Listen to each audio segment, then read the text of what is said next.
As far back as ancient Greek and Egyptian societies, in the times when myths and legends were born, artists have created impossibly high ideals for the body beautiful. And as our culture has changed over time, so too did the physical idea that humans held up as perfection. Technology, the digital age, and social media may have accelerated the pace of change, but it hasn't changed the substance of the question. What is the beauty ideal?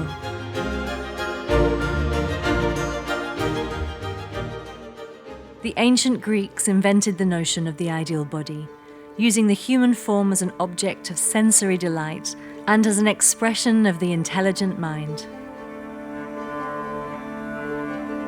They had a view that perfection didn't exist in nature. Perfection was what art gave to nature.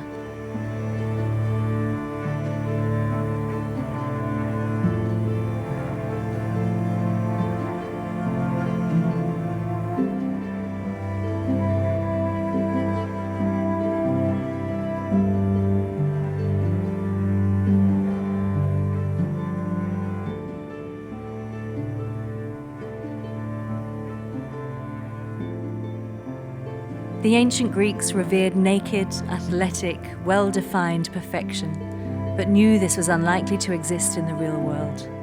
So their artists merged what they considered the ideal features from different bodies, often male and female, into one form to create the perfect specimen. The idea of a sculpted body was design. It didn't take inspiration from one model, but from several models. The arm of one, the head of another. The biggest compliment you could pay a young man of the time was to say he resembled a bronze god, a statue or sculpture.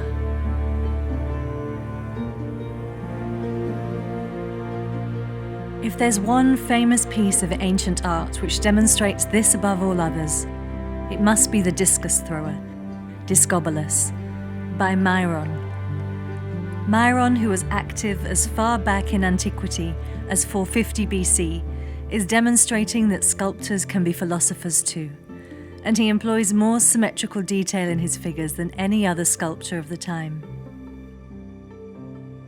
Like Da Vinci, as evidenced in his Vitruvian Man, created in 1490, Myron was an obsessive measurer. He used mathematics in order to construct and calculate his idea of the ideal. But even more than that, he also used the balancing of opposites, which had been the central theme of natural philosophy of the 6th century BC, in determining the nature of the world and man's place in it. The head is turned as one arm extends behind, holding the discus, whilst the other arm hangs free to counterbalance. One leg is weight-bearing, the other leg is weight-free. One set of toes arch up, and the other set of toes curl under. When you look at the construction of the figure's form together, you see a construction of balance, harmony, and rhythm. So I think there was always this in the ancient classic times with, the super masculine. The fascination with, the male body and the human form, always kind of centers around and points back to athleticism. So, whether it be the Greek gods or whether it be, the warriors and the people who were really, in ancient times were really revered and worshipped as heroes, to the heroes of today, which are the athletes and the NBA players and the football players and the soccer players. And, these are tremendously talented, powerful machines. And I think the idea of that type of masculinity is always something that, represents, the male form. 1,000 years after the body beautiful of the ancient Greek artists, the Renaissance period from the 1400s to the 1600s saw the start of a shift from the chiseled physiques of Michelangelo's David to more pale-skinned, voluptuous, full-figured female shapes. It was followed by the Baroque period, when Rubens and Rembrandt painted voluptuous female figures. Even today, the description Rubenesque is given to women who are larger than the average size.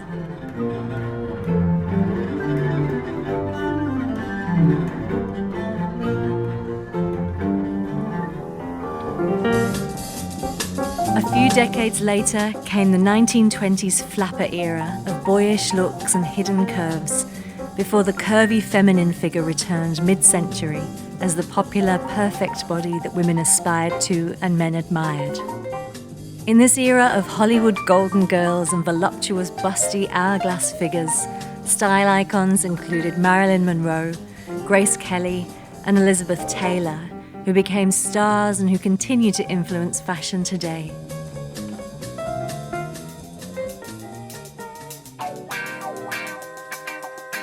The 1960s saw an obsession with the Twiggy look, a thin, almost androgynous body type that for most was unattainable, and a body type that made somewhat of a comeback on the catwalks of the world during the late 1990s, when the heroin chic, emaciated look was popular among waif-like models such as Kate Moss.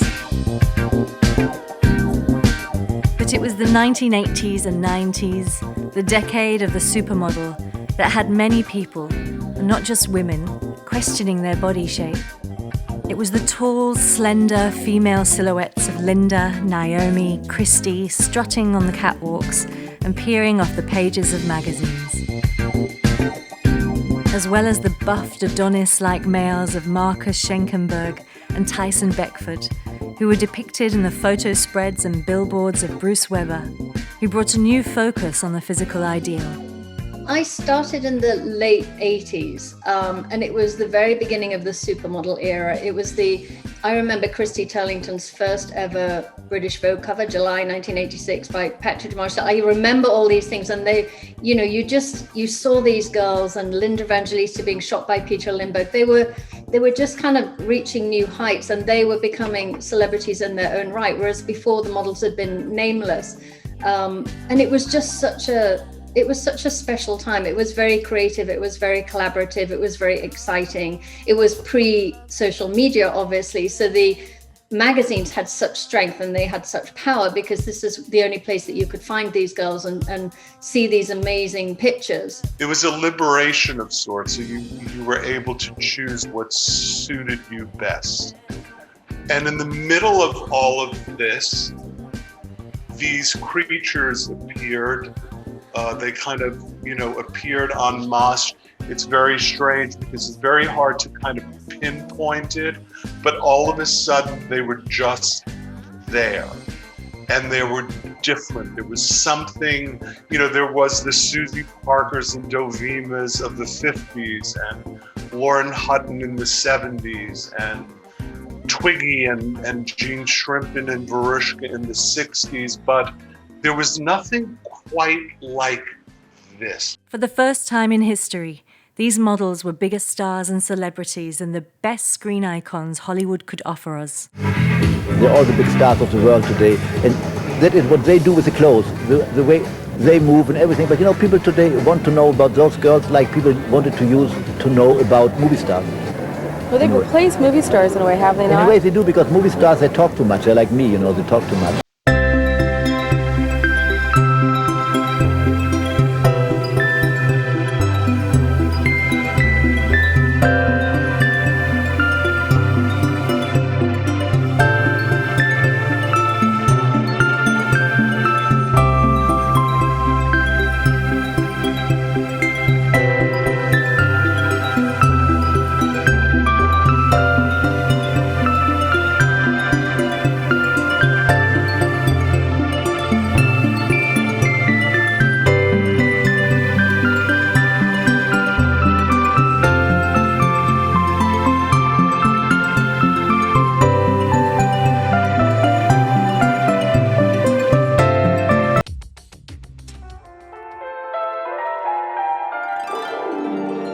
Supermodel. Upon hearing this word, many people conjure up the single names of Linda, Naomi, or Christy, or maybe even a Cindy may come to mind. The dawning of this era of supermodels was, of course, the most famous Naomi, Cindy, Christy, Linda. Millennials later to the dance might imagine more current memes of what a supermodel is, whether this be the heroin chic era stars like Kate Moss in her Calvin Klein Obsession ads, or today's reigning biggest earner, reality TV, social media star, Kendall Jenner. A supermodel is someone, in my experience, who just takes it one step further, really understands their own power, their own strength, their own image. All those girls that I work with are super clever, bright, well-read, smart, savvy business people, very aware of their position, of their influence before social media and Instagram, etc., etc. I think they just raised the game, and I think they became the superstars of the fashion magazines and the advertising campaigns. It was a wonderful period in the 80s and the 90s where this fusion of music and art and fashion all sort of came melded together. And I think the supermodels were the ones that were able to deal with the pressure of traveling and being in demand and not lose themselves, but turn up every day and always give 100% and just really professional. They were super professional in every aspect of their life and the way they presented themselves in front of the camera and also behind. They were super. Whilst most people today have an idea on what a supermodel is, very few have any idea of the history of the term. Whilst many say the supermodel was born in the 1990s, the idea actually dates back more than a century.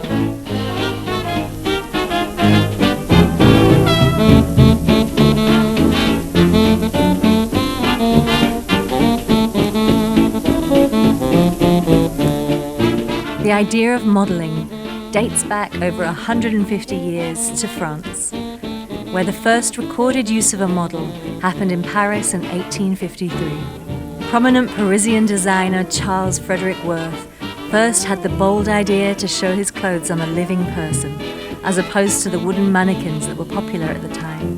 What we take for granted today was revolutionary back then. Worth not only changed the entire fashion industry, but the consumer-to-designer relationship as well.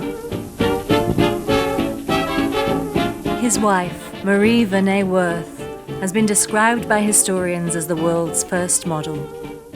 Thanks to the work of Worth and his lovingly compliant wife, house models became standard in the world of Parisian fashion. This idea soon spread globally, and by the early 1900s, American department stores were hiring models to showcase the latest in trends and designs. Revolution followed revolution, and as the photographic industry saw improvements in technology and increases in public interest, a magazine industry was born, and models were soon being hired for photographic shoots.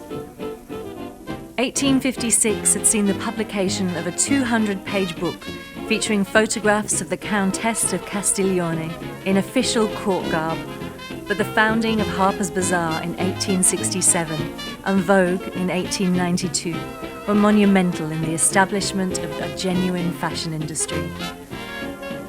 Fashion and modelling had now become synonymous terms. How then did the idea of superior or supermodel come about?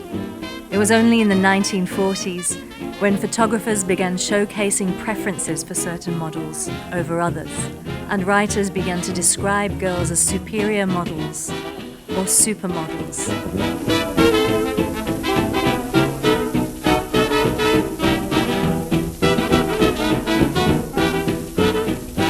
There is plenty of debate around who is considered the first supermodel.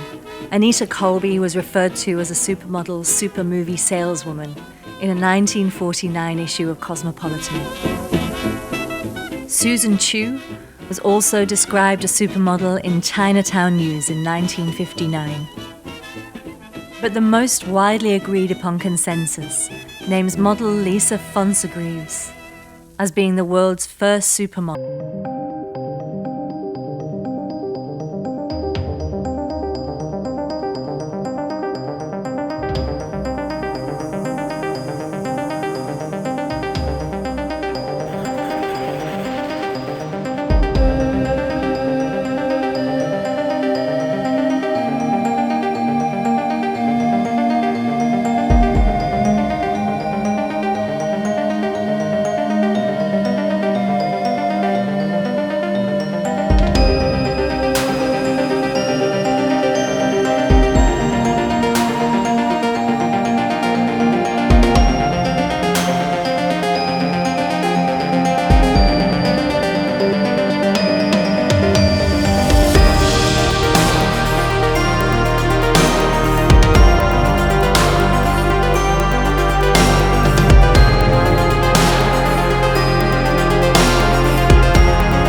1960s saw the establishment of numerous modelling agencies.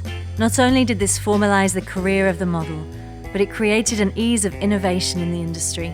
Thanks also to cultural shifts during the era, individualism was on the rise, paving the way for such worldwide icons as Jean Shrimpton, Verushka, and Peggy Moffat.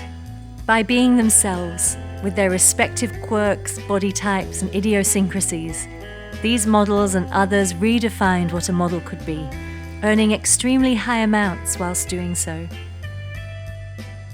One of the most iconic and most fondly remembered models of the 60s was Dame Leslie Lawson, better known as Twiggy. If you Google Twiggy, this is the first picture that comes up, and every variation of that picture. And it's also amazing because wherever I go in the world, that picture is somewhere on a T-shirt, on a handbag. It shouldn't be, but it is. And it is probably the most famous picture of me from that period. With her short, slender frame and androgynous look, Twiggy defined the swinging 60s for many people. With a career that expanded into film, television, and fashion design. You know, because just pre-me, if you look at the girls before me, a year or so before, you know, it was Shrimpton and all those gorgeous creatures. So who were your heroes or heroines? Well, Shrimpton was all over my wall. I thought she was the most beautiful thing I'd ever seen. And Verushka, Jane Birkin, Moira Swan. Oh, people were saying last year that I look like Jean Shrimpton, and now they're saying that I look like Twiggy. Do you think you look like Twiggy? Oh, a little bit, yes, but not all the way. I think it's very nice. I think it gives the little thin girl a go. I mean, before it was always the vulturous girls, wasn't it? Well, now my girl has always been called Twiggy at school and legs 11 and all sort of funny things, you know. Well, now I think it's given her confidence. As time went on, and cultural groups and movements started to define history, the path from model to supermodels started to move beyond mere popularity. Suddenly, models needed to be needle movers, able to outshine the clothes they wore. They needed to have the it factor. Not just recognizable, but somehow they needed to be able to embody an entire generation at a glance. So what was it that separated a supermodel from a model? And how can one face define a generation?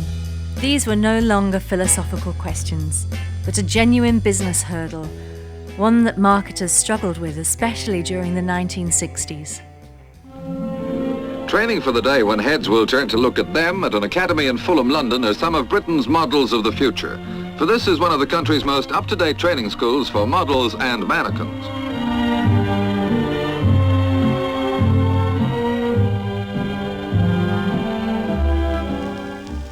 The 60s were also instrumental in changing the way society saw people of colour.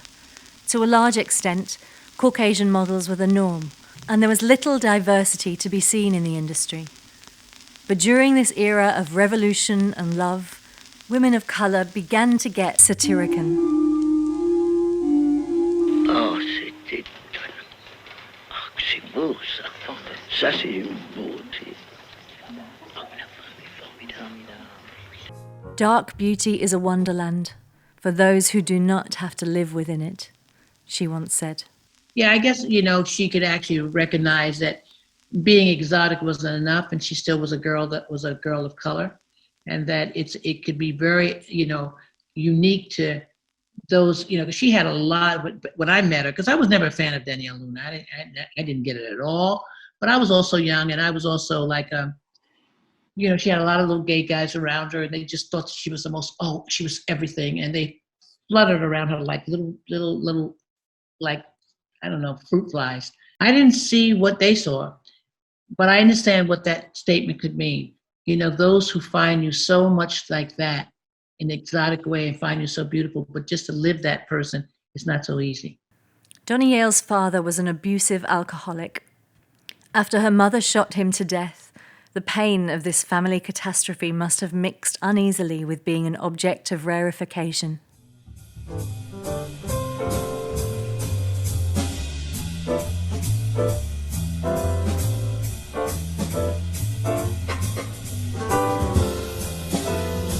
Boyfriends included actors Terence Stamp, Klaus Kinski, as well as genius junkies Miles Davis and Brian Jones from the Rolling Stones.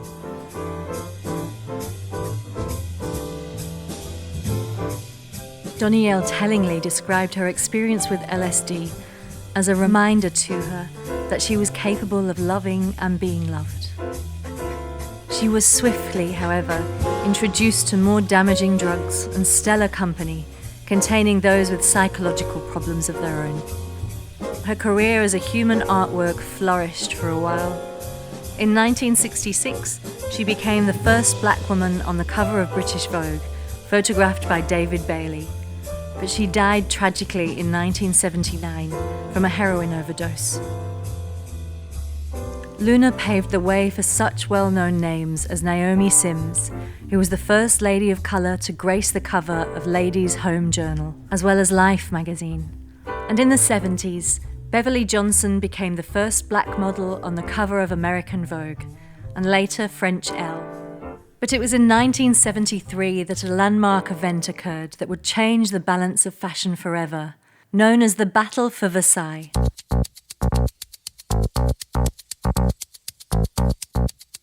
On a late November night during 1973, 5 American fashion designers, Oscar de la Renta, Bill Blass, Anne Klein, Halston, and Stephen Burrows, gathered at a palace of Versailles to show against the 5 French designers considered the greatest in the world: Yves Saint Laurent, Hubert de Givenchy, Pierre Cardin, Emmanuel Ungaro, and Mark Bowen of Christian Dior.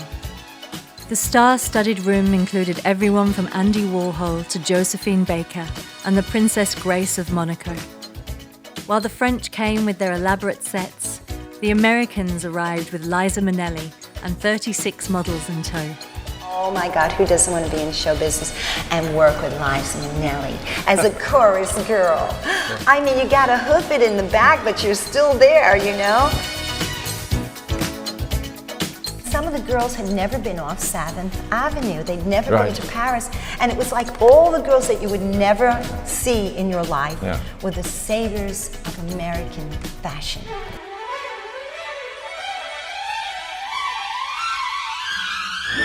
For the 5 American designers to be invited to show on the stage alongside the French was really notable for Americans. It was also notable because the Americans brought 36 models with them, and 10 of them were African American. All I can say is that what Versailles did was truly put the American standard on the map. The French were blown away. But it wasn't the designers they were blown away by. It had nothing to do with us. We just clothed them, you know what I mean? It was the girls sitting in this room. At Versailles we had these unbelievably extraordinary beautiful girls walking to music, and they really make the presentation be the magic that it was. That was the greatest moment I've had in my career, was actually Versailles. It was a wonderful experience, and we won. It was a classic underdog story, and also woke the fashion world to the incredible beauty, grace, and life force of the black models. One thing I want to say that I know is personal, but I know I'm representing each and every one of the girls, is that truly the fashion model should never die, because she's such an intricate part of fashion. We all want to say thank you very much, because I know in my heart that we all know that without us, it wouldn't have been very much, but we really were very proud to be part of it, and we're very proud. Thank you very much. Thank you, thank you. Thank you so much. The 70s ushered in an era of contract modeling. Margot Hemingway landed $1 million perfume contract for Fabergé. Your eyes really turn me on, baby. Where did you get those luscious lips, babe? And Cheryl Tiegs reportedly signed a $1.5 million deal with CoverGirl, the largest of its time. Putting on makeup, feeling beautiful is so important to how you feel emotionally. If I wake up in the morning... We're talking to a famous model about the makeup she uses. CoverGirl, of course. She was also the first woman on the cover of Sports Illustrated magazine, a mere milestone for today's supermodels.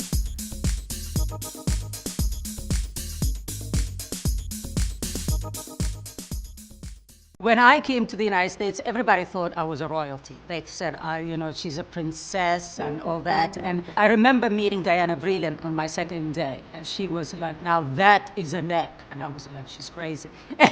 Iman was discovered in 1979 by Peter Beard, who spotted the Somalian stunner on the street in Nairobi, Kenya.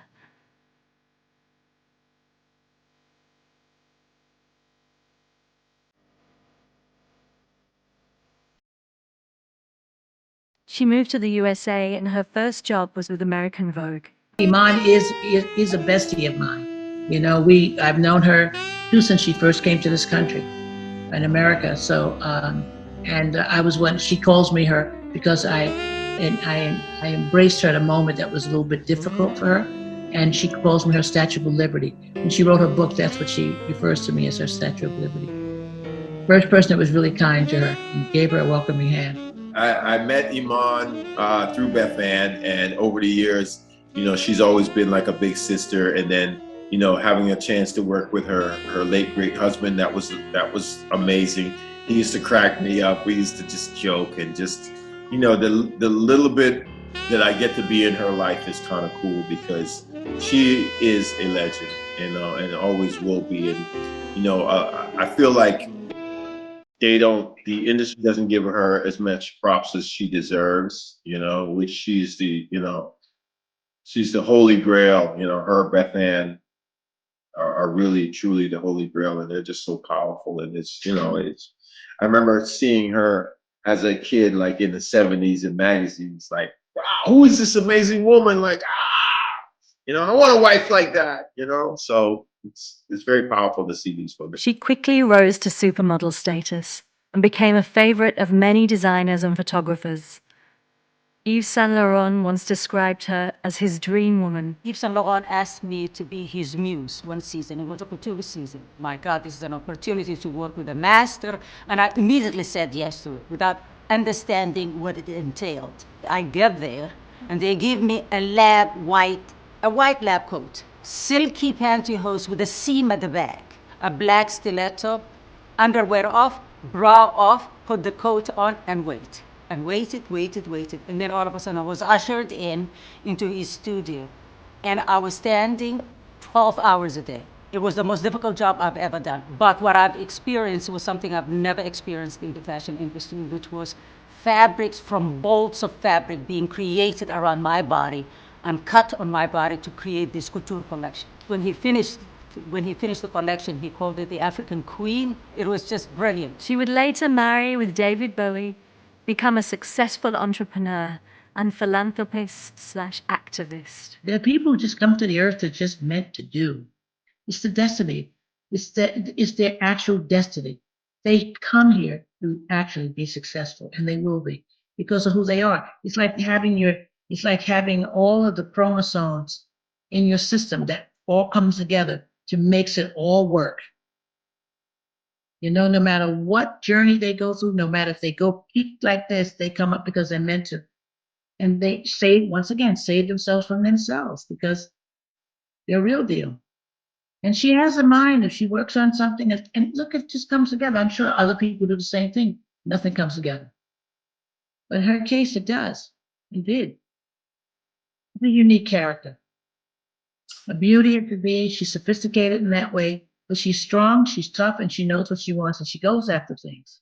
Secret of my success is patience, which is the most difficult, right? Patience. Be patient, stay focused, keep your eye on the prize, and your time will come.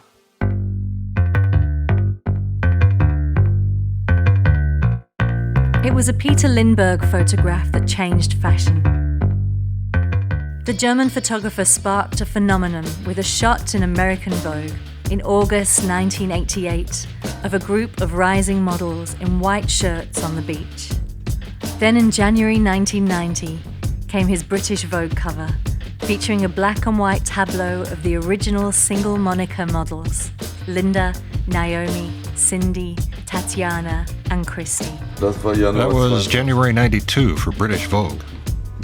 And this is the birth certificate of the supermodels. Birth certificate of the supermodels. That there's such a group right now. There's, you know, there's like a cluster of us that people seem to know.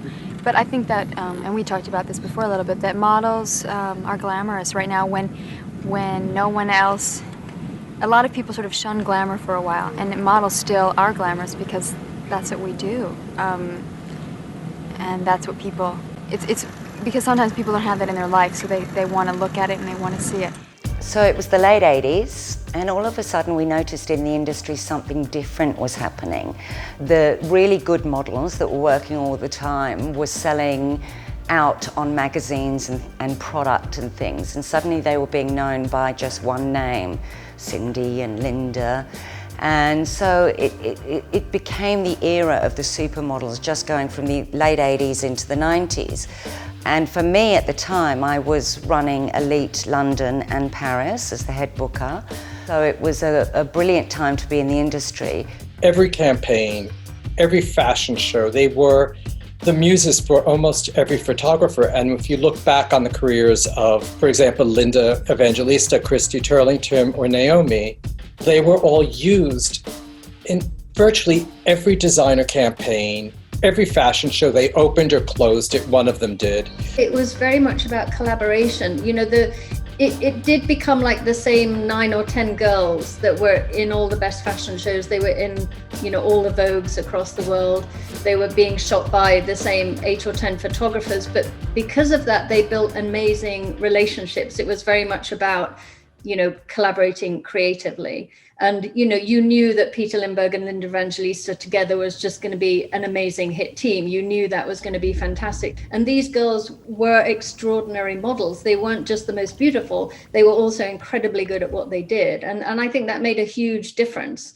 That it, you know, you couldn't have an amazing shoot. You could have the best photographer, the best clothes, the best location. But if the girl wasn't right or the boy wasn't right, you wouldn't get the, you know, the vision that you'd conceived. So it was, I think it was just really when the models became as powerful as anybody else on the team. They were such a necessary component for success. By the 80s and 90s, the concept of the supermodel was reaching its peak. Naomi Campbell, Linda Evangelista, and Christy Turlington were called the Trinity. Stephanie Seymour, Claudia Schiffer, and Cindy Crawford also rose in heights. The Paris Fashion Week, and getting those would be like finding hen's teeth.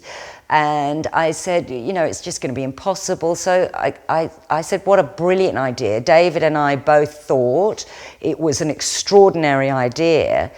I managed to sort of procure, I think Naomi was the first. So we got Naomi, and I have this distinct memory of negotiating up and above the 10,000 US per girl, flights on Concorde to bring them in if they were in, you know, New York, just to try and get them there. We had a small window. I remember... Great, how amazing was that point? Later that year, Gianni Versace used Freedom 90 to close his fall 1991 show, a now iconic moment in fashion. Versace's fall 1991 show ended with 4 of the models from the video, Campbell, Evangelista, Crawford, and Turlington, walking down the runway hand in hand as they once more mouthed the words to Michael's song. When Gianni Versace did his show and all the girls came out in their beautiful little dresses to Freedom, that was again another fashion meets music iconic moment. You know, back in those days, there wasn't so much social media and things like that. This was huge. It just blew up and everybody was talking about it. It was the combination of the music industry meets the fashion industry. Gianni Versace solidified the importance and status of supermodels by bringing these 4 together. A moment that took place thanks in part to Michael and his music.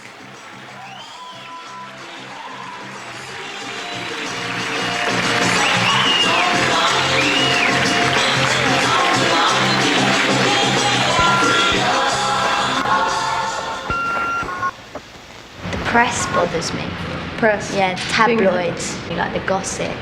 And people believe it, and half of it's never true, and, you know, that kind of stuff. The 80s were over, and the 90s to me, represented something different, something more natural, something less flashy.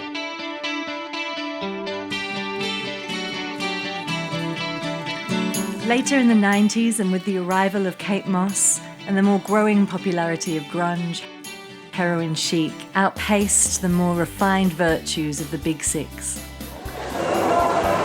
Or maybe if I'm not finishing with anything. In the world of supermodels, the big news this season is the rather small Kate Moss.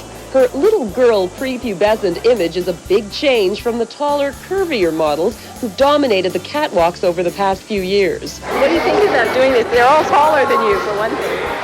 I get heels. I get heels and they get flat. Thank you.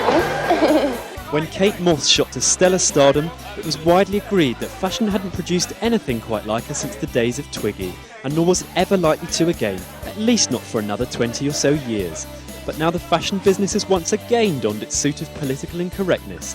This time it's hungry for waif newcomer Jodie Kidd, and it seems there's just not enough to go round. Influenced by a constant bombardment of media images, everyday girls are literally dying to be thin.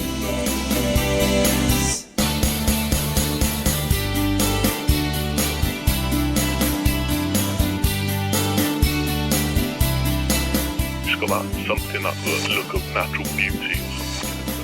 Many, most models sort of lack, but she's a lot different than we are the models. It never occurred to me that anyone would scream about anorexia. I mean, I never thought about it. When people do talk about supermodels, and they always cite you as Kate Moss is always cited as the supermodel that's maybe a bad influence on young people. But you're thin. Have you always been thin, or do you work hard to be your shape? I've always been thin, but all the girls are thin. Right. Most of the girls. I mean, a lot of the girls. Everyone's different shapes. Some people are smaller than me, and some people are bigger. You've never dieted, have you? I mean, she eats perfectly normal. You just eat normal food. You don't have to bother. It's really annoying, isn't it? High metabolism. So you just nervous energy. I just wonder though, maybe it would be a good thing perhaps because so many young girls who aren't lucky enough to have a figure like yours do diet and do starve themselves. But they're going to diet anyway. People are going to diet whatever the fashion trends are, I think, anyway. Although people do say that because the fashion trend now at the moment is to be very, very slender. Do you feel any sort of responsibility to that, or do you just think that No, because it's not my responsibility. I mean, people book me for a job. I'm not going to say no, girls are going to diet because of it. Then in the early 2000s, we had the Brazilian invasion, with the arrival of Gisele Bündchen, Adriana Lima, and Alessandra Ambrosio, hitting American soil. The hottest girls right now are the Brazilians. One girl after another shows up and she's absolutely beautiful, walks like a dream. I love the Brazilian girls, they're so much fun. They've got no bad attitudes and they love to dance. They just love the Brazilian girls because they move her hips. Every time I get to the show, there's 2 or 3 more Brazilian girls. I think the Brazilian now is coming, they're studying everything. A curvaceous teenager named Gisele Bündchen started the Brazilian Blitz several seasons ago. She single-handedly got designers to lift the embargo on décolletage. And in doing so, she has since commandeered every runway and newsstand and never looked back. International was in, but they still lacked the characteristics of the Big Six. They were not yet angels. That was soon to follow.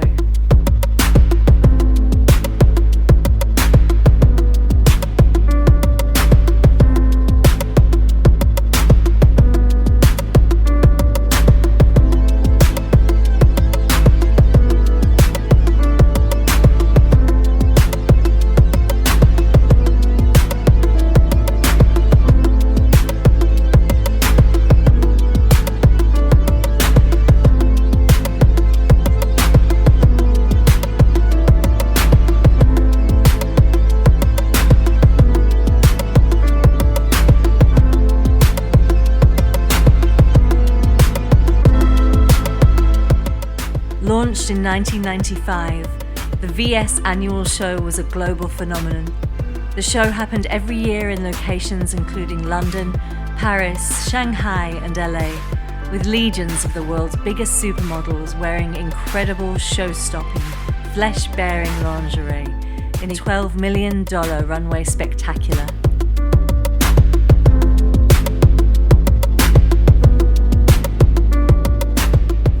As a model at the glamorous end of the fashion spectrum, appearing in it as an angel was the pinnacle of your runway career. With an alumni of modeling legends including Gisele Bündchen, Naomi Campbell, Tyra Banks, Heidi Klum, and Miranda Kerr, all having appeared in the show.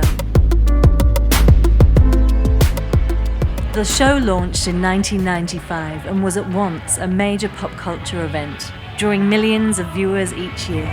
Recently, Times Square became a giant front row for the first ever Victoria's Secret runway presentation, broadcast live from New York's Plaza Hotel. The show featured many of the supermodels who have helped shape Victoria's Secret into one of the world's most successful catalogs for women and fantasy fodder for millions of men. However, in 2019, the magic seemed to have left it.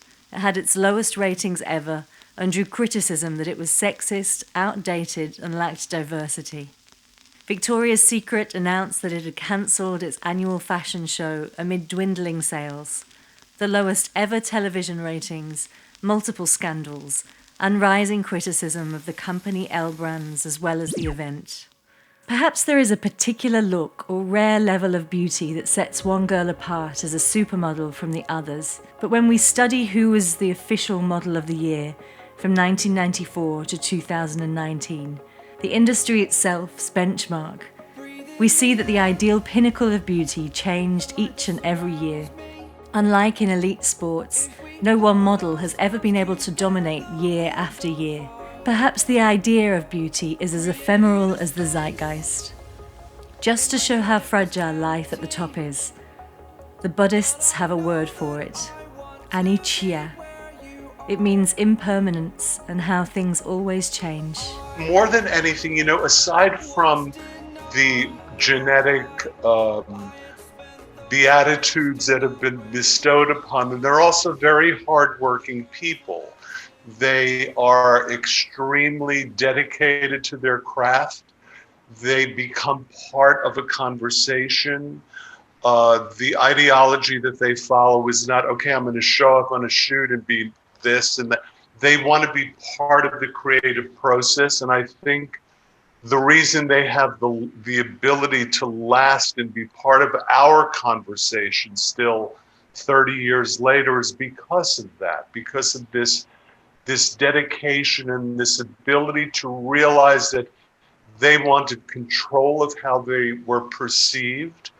The art and commerce was very much a part of who they were. They became business people, much like Katharine Hepburn or Bette Davis or Marlon Brando did in film. It was a very unique time where they took a vested interest in their careers. As Rod Tidwell famously said in the movie Jerry Maguire, "Show me the money." I can understand that people don't understand it necessarily, but I think that we definitely attribute to the sales of these clothes, and people are making billions of dollars off of us, and so a couple of $1,000s are satisfactory. taking out personal preferences and subjectivity, the real common denominator for the attribution of the super moniker has to be the money. Because whether you are a male supermodel or female supermodel, the thing that sets you apart as super is the ability to command the massive $1 million contracts. I think that we never went around pointing revolvers at designers' heads saying, pay us this much. I think it's designers who decided to pay us this much, and it escalated to the point where it is now. It was never our fault, and to a certain point, yes, we are worth the money because I think that the image sells the clothes. There are very few girls who can ask for this kind of money, and the girls who can ask, they get it. It's market forces, isn't it? It's supply and demand. You're a supermodel now. You can demand enormous fees, can't you? Well, I don't know if we can demand even that much, because it's like, you'll be here today and gone tomorrow. I mean, we can like say, yeah, we'll do it, book it, I'll be there.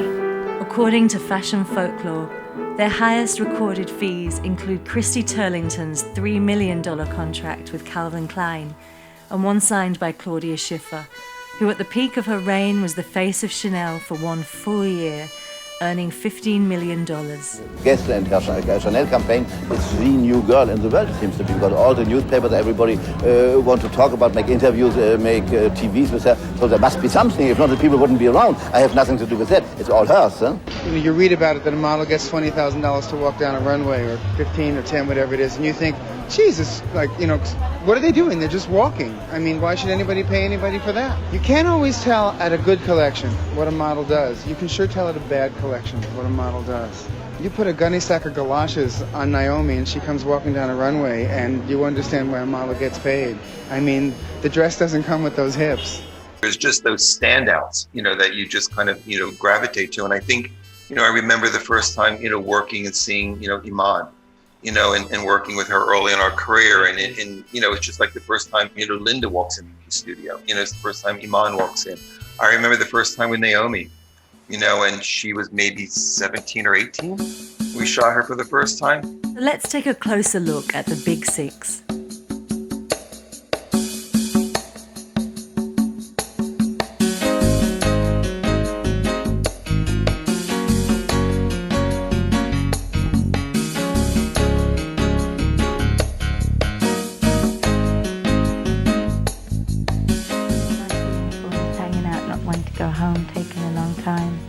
Just want to stop up in Covent Garden. Covent Garden's fun. A lady came up to me called Beth, and she gave me her card and she said, you know, you could model. And I was quite surprised that she came to me, because I was with all my girlfriends who were really like beautiful, blonde hair and blue eyes and tall, but she came to me. Recruited at the age of 15 by the late 1980s, Campbell, with Christy Turlington and Linda Evangelista, formed a trio known as the Trinity, who became the most recognizable and in-demand models of their generation.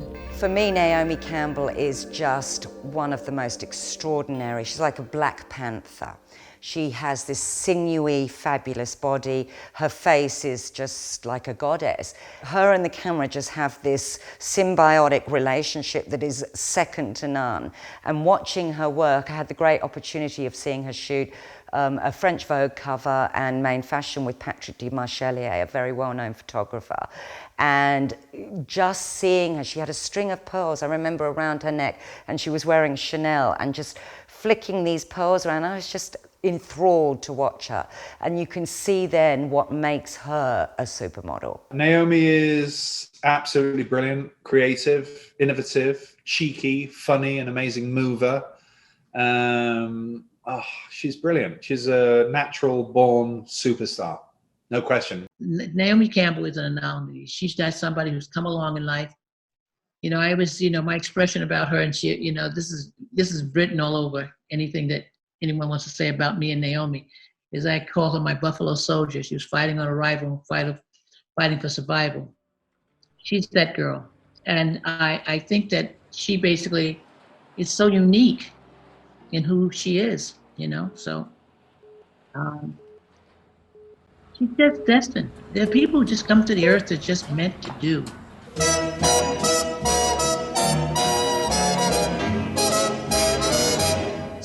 I didn't imagine or have a fantasy to be a star. I had a fantasy to be a great dancer, which I didn't end up being, but never know.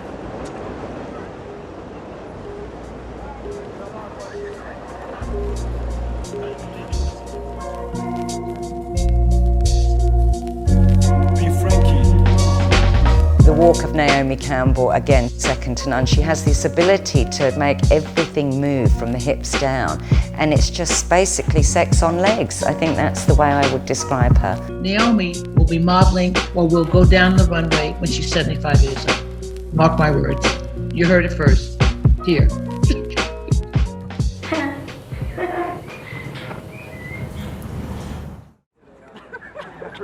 It's not that I didn't want to be a model.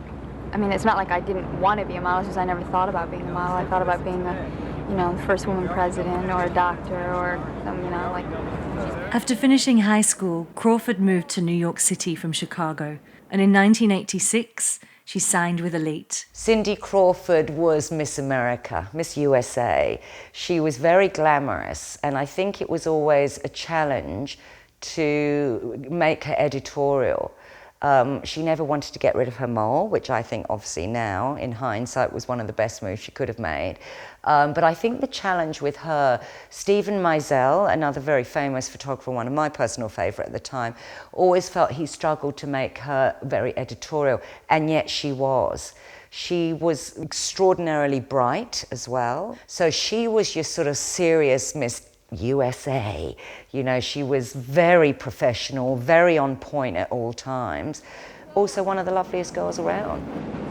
As when you first start modeling, you set certain goals, like you want to do a Cosmo cover, you want to do a Vogue cover, you want a cosmetic contract, and so far those goals I've achieved, but I think what I'm working on now is taking the momentum that I've built in modeling and using that to go other places. So, I mean, straight modeling, I've sort of done that. I mean, I have a show and I do interviews. Interviewing, yeah, that's fun. She was featured on countless glossy magazine covers. A partial count in 1998 totaled over 500. I think with Cindy was just, I mean, she was just, I mean, absolutely drop dead gorgeous. It was like, whoa, okay. You know, I had to recalibrate just to sort of engage. But she was incredibly professional, always professional, very well put together, really knew where she wanted to go. I mean, talk about manifestation. There, I think you have a master, if you're allowed to say master manifester right there. Her daughter, Kaya Gerber, is one of today's most sought-after models. I think she is truly a real model. And she looks real and she is real. Besides, she's Cindy's daughter. Just everything about her is what a real model should look like.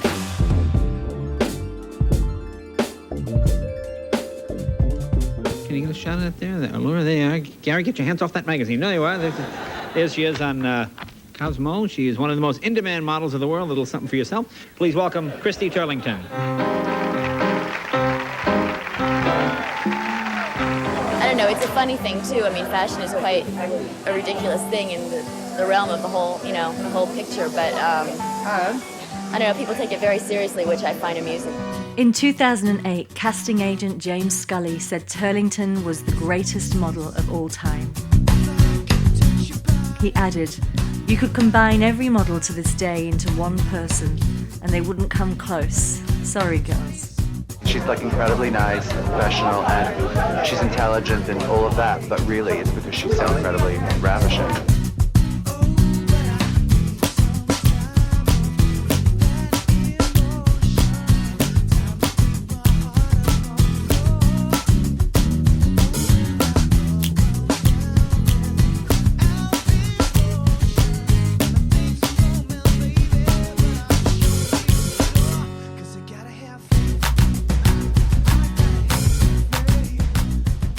Chrissy, just, you know, the ultimate professional, smart, really wanted to educate herself, went back to school. Just an incredible, beautiful Audrey Hepburn, brilliant. Everyone loves Christy. They used to say I was the male Christy, which was a huge compliment. To describe Christy is perfection. That's the only word. I remember that some magazine did it where they cut her face in half and put two sides together and it was still perfect. That's what she is, perfection. She is also one of the nicest people on the planet, the most professional. But you really, I'm meeting her many a time, but I used to just sort of stare at her face sort of vacantly because she really is one of the most beautiful women on the planet. And that's the only word I could, the most beautiful.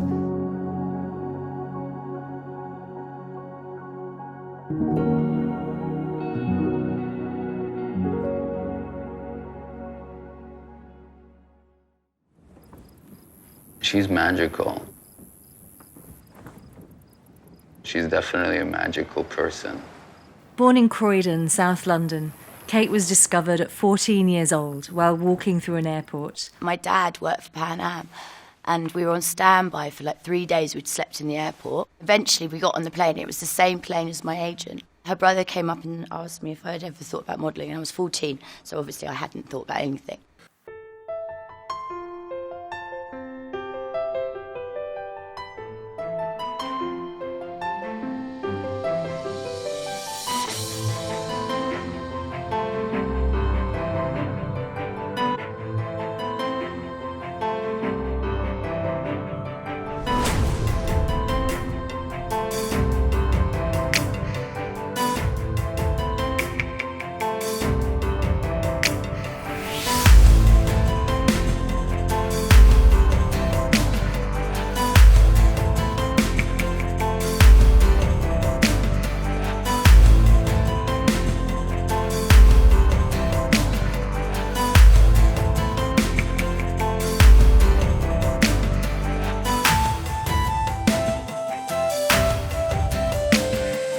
Yeah, I shot for Harper's Bazaar with Kate Moss in New York City.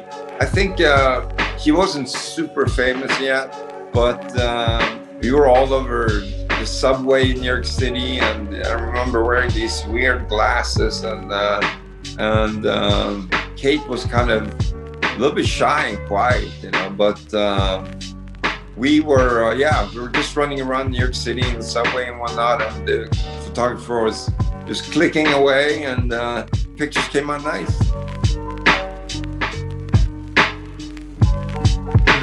Regarding Kate Moss, I actually never worked with her, unfortunately. I really wanted to, and I think she is, well, probably and accurately one of the greatest, most iconic models of all time. And she is extraordinary as an actress, as a model, as a personality, as a character. I think she represented that whole, when she came onto the scenes in mid-90s, that whole grunge Korean Day episode of fashion, which was sort of girl next door, but girl with great attitude and wasn't afraid to swear, to smoke, to be a bit of a lads, because there's a whole lads culture going on at that point.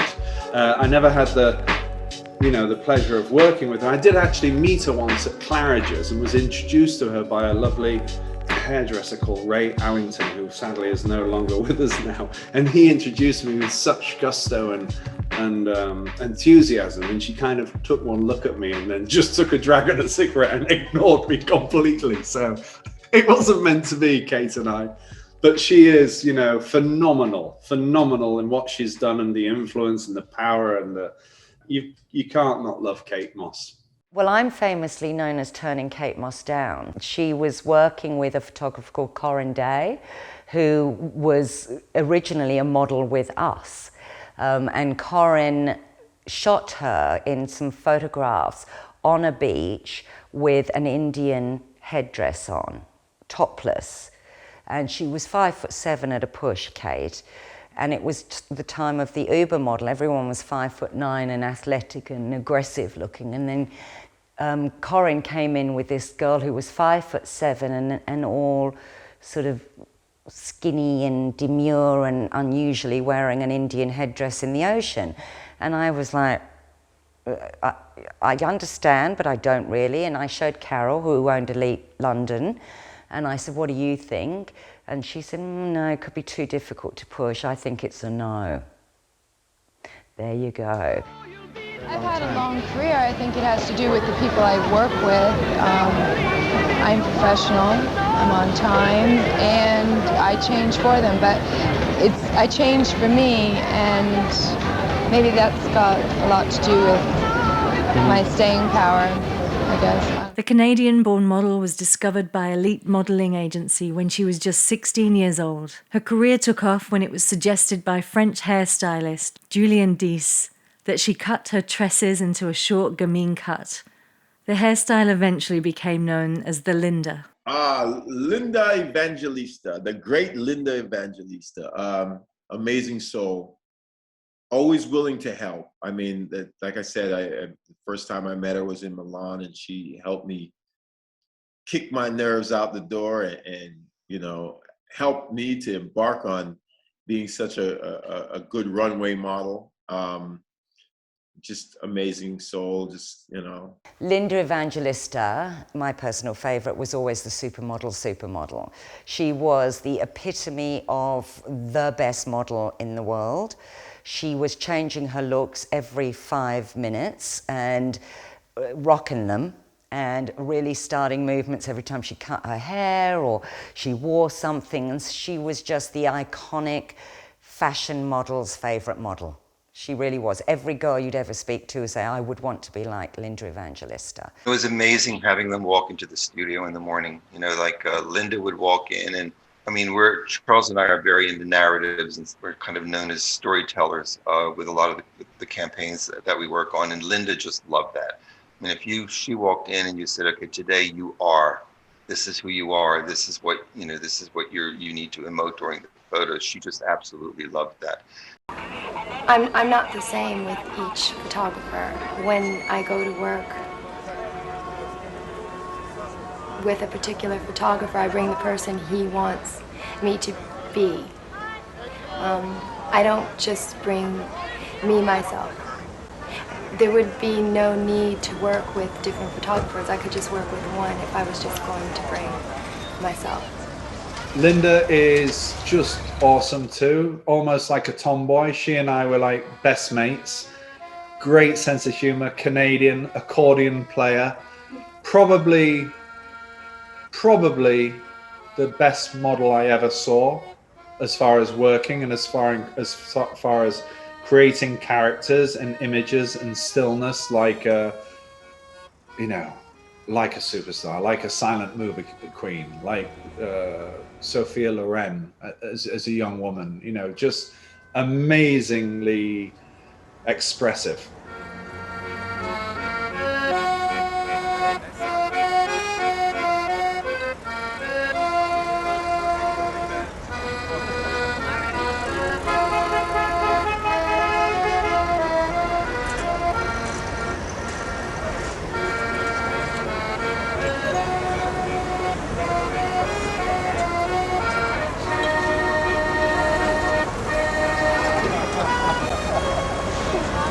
That's another thing bad about this scene. I've done fashion shows with Linda before, and we did a trip to Greece also for a fashion show, and I think that might have been after the Kenner shoot though, but that Kenner shoot, I mean, it was quite, Linda was, you know, a little bit late for work as usual, I think, but once she was ready to go, things went smooth, you know.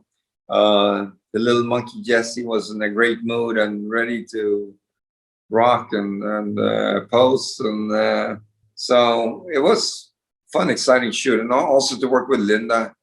I think it must have been one of the first time I worked with Linda. So, and just, you know, I mean, I had done shows with her before, but to be just the two of us and little Jessie, the monkey, it was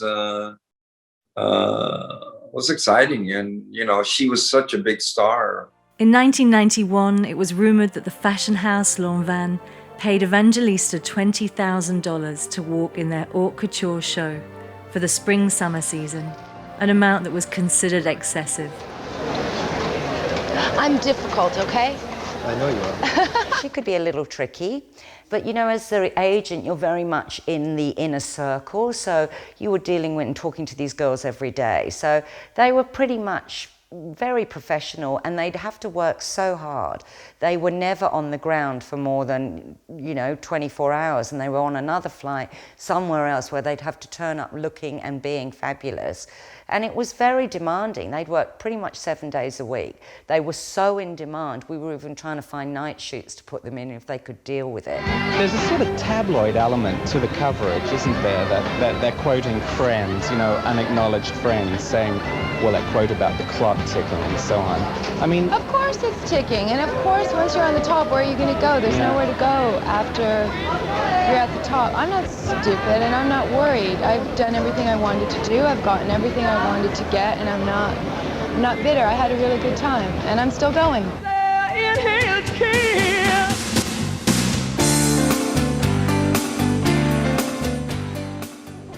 I'm coming from Germany, and we didn't really think about that, too much. In America, for example, every little girl has a dream about being a model. In Germany, we don't think about that. Nobody collects pictures of any kind of model. So I was never thinking about it. Claudia Schiffer, oh, Claudia. I remember meeting Claudia for the first time in a job in Normandy, in Deauville, and I was shooting a campaign and an editorial.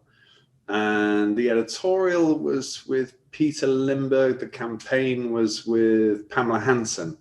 And it was at the beginning of her career, and she was just this, you know, I almost imagined her in lederhosen coming down from the mountains in Bavaria, because she was so sort of joyous and gorgeous and beautiful and, you know, and fresh and just excited and, you know, just so she was a breath of fresh air, and she was just divine. And I had no notion there that she would have and create this career that she had, which, you know, to this day is, you know, unsurpassed, really. I mean, it's an incredible career she's had.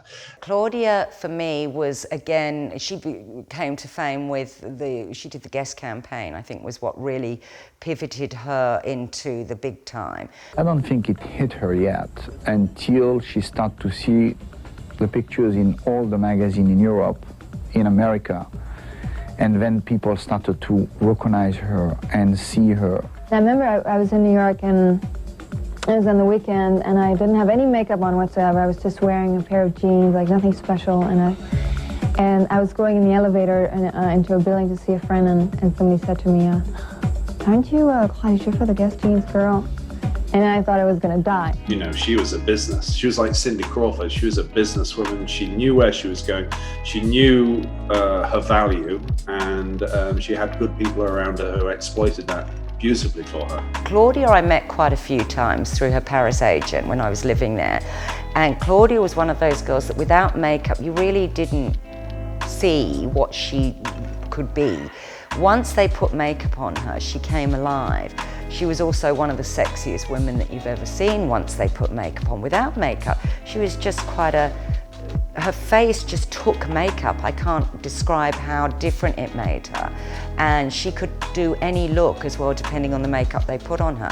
So she was this beautiful canvas that people could really bring out. And of course, she had that great relationship with the camera, knew how to move, knew what the camera needed from her. And so she sort of became the sexy supermodel. It's a healthy beauty. It's the way her skin radiates when you see her. She's not too exotic. She's not too beautiful. She's right in the middle. She radiates such great energy, above and beyond the normal model. The German model has appeared on over 1,000 magazine covers, according to Glamour. At age 17, she was spotted in a nightclub in Dusseldorf. Claudia eventually moved to New York, where she signed with Elite. Tell us if we ever really see the real Claudia in the pictures. Are you there? I'm always there. But who is really me? I don't know. It's always me. The dawning of this era of supermodels was, of course, the most famous Naomi, Cindy, Christy, Linda, but there was Cordula Reiser. There was, let me think of all the other names. There were actually quite a few at that point. Of course, there was Carla Bruni Tedeschi, and there was Karen Mulder. And then later there were other supermodels, Shalom Harlow and Amber, but it began with this, and Tatiana Petitz, of course, incredible faces. And there was a drama that we all brought to the industry at that point, and we all became like able actors. We played the silent role of becoming actors in our own play and being able to participate and collaborate with photographers, where I believe that prior to that, a lot of the women just kind of took orders and did what they did, and it was a very generic feminine representation of what the male wanted to see. And there was a different invitation in the 90s to be defiant, to be emotional, to be dramatic, to be fierce, to be on a Harley Davidson motorcycle, to be a rock star, and to really, those of us that could scream and do all these crazy things were the ones that became sort of the supermodels of that era. Some supermodels like Tyra Banks and Heidi Klum use reality TV to cement their mark on pop culture. And later, as reality television and social media became true cultural forces, we saw the rise of Kendall Jenner and the Hadid sisters.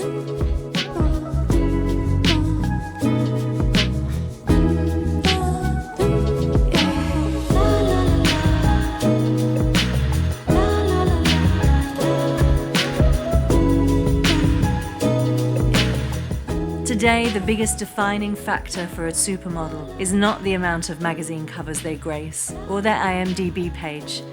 It's their social media following. The models who have these massive followings are the supermodels of today. If Kendall Jenner decides to post an image from a campaign, suddenly 100 million people are going to see that picture.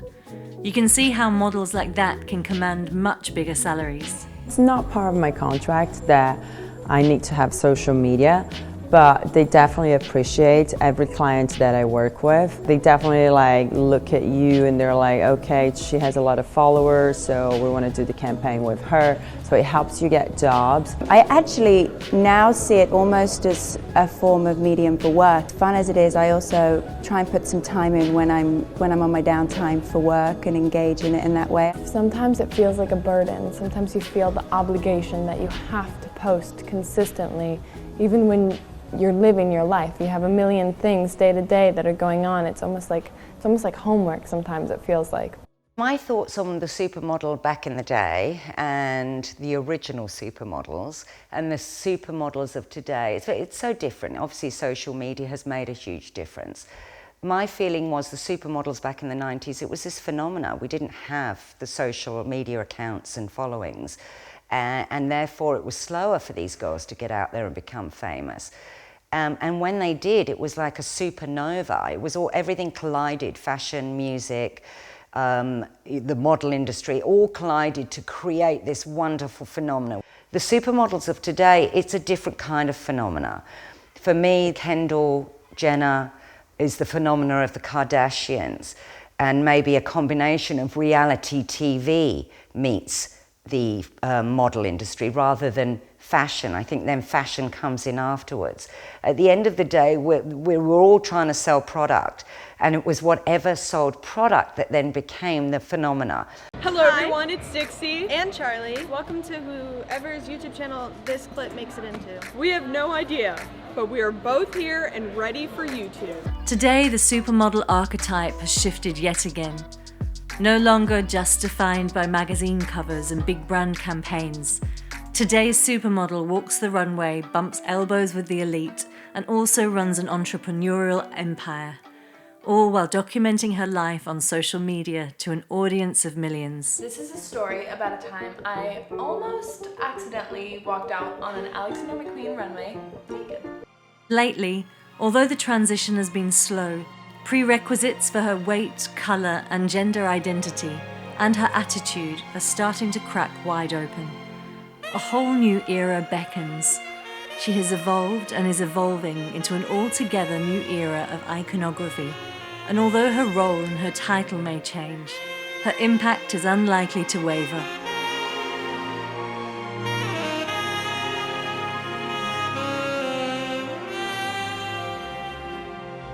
But what about the male gender, you ask? The male supermodels.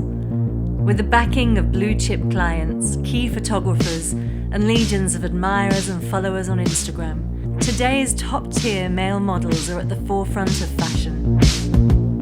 The era of the male supermodel well and truly arrived in the 1990s, just like the girls, and the movers and shakers of the moment are proving themselves every bit as essential as their female counterparts.